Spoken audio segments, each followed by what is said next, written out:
Totally bugged out, Datura trip report from Arawid. Posted by user, Juice. Published on, the 21st of October 2002. Gender, female. Body weight, 56 kilograms. Age at time of experience, not given. This is a true story. The craziest trip ever starts off in a rural area of Amish country par, at my buddy's house.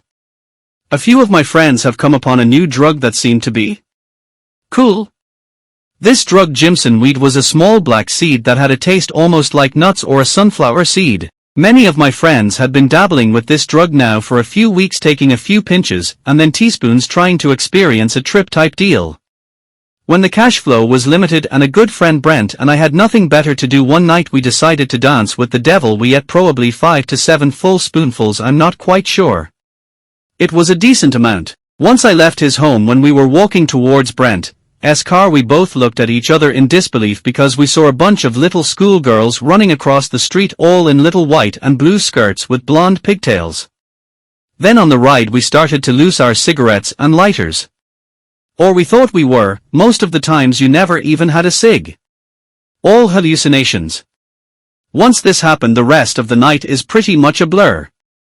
We went to my house, where we came upon 3 of our friends outside my basement door leading to my room. Our one friend was so drunk he had the other 2 carrying him with his feet dragging behind him. This kid was an alcoholic who could handle his shit. I was real messed up and didn't want to deal with a drunk kid who was puking, so I told them to leave and go back to his house. Upon leaving, the 2 kids got in a high-speed police chase for 45 minutes and my friend would have got away, but his Mustang ran out of gas. Adds to the craziness of story, the next morning I woke up and Brent was gone. My mouth had a layer of crust around it from the dehydration. Basically I had to scrub my face and peel it off my lips. A few minutes later a local police officer was knocking at my front door. He came into my room with my parents asking what my friend Brent had taken. I claimed to know nothing. Then the cop told me that Brent was walking a block away with no pants or shoes at 6 in the morning. When the cop tried to talk to him, he couldn't communicate. Somehow Brent told the police where he lived or something, then they took him to the emergency room to get the shit out of him. After the police officer left, he went out to Brent's car to find a baggie with about 2 ounces of these dried seeds. They didn't do anything about because they are not illegal.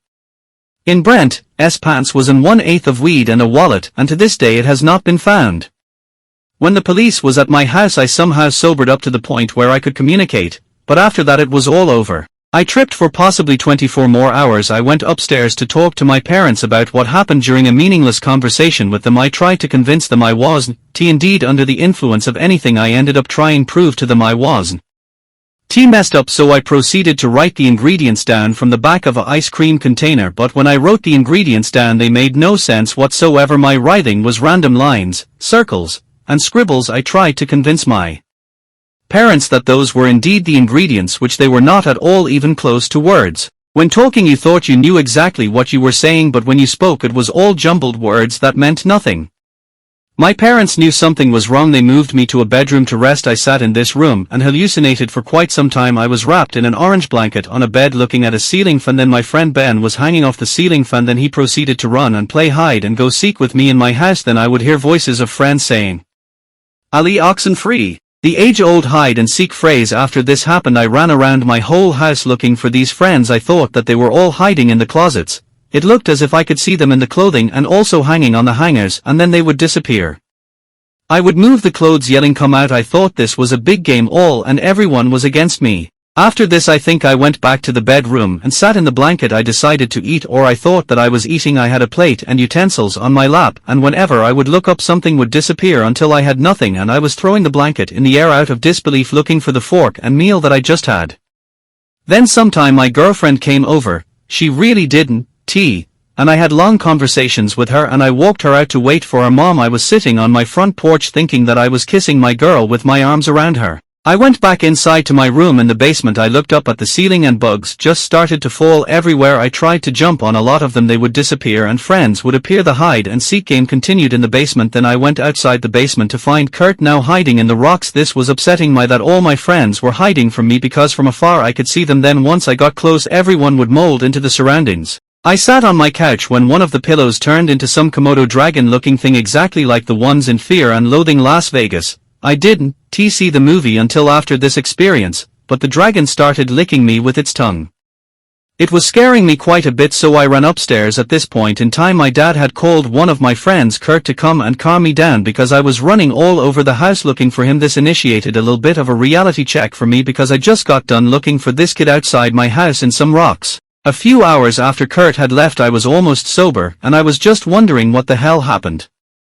Because the whole time I was on this I didn't even know I was on it. You forget that you even took anything. It's really weird. For 2 days I was still not right. I couldn't read one word of anything. All writing was completely blurry. That afternoon I meet up with Brent by coincidence at the school parking lot.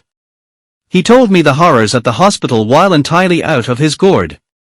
All of the above things looked, felt and tasted real. I would not consider this a trip. I think it should be called modified reality because everything is so real it's scary. Every little detail your brain tricks you into believing it's real. Yet it's all a hallucination. Please, from first-hand knowledge, this stuff is no joke. You are a threat to yourself when on this. I don't recommend the use of it. I won't do it again, but it is crazy to see what the mind can do. Wow.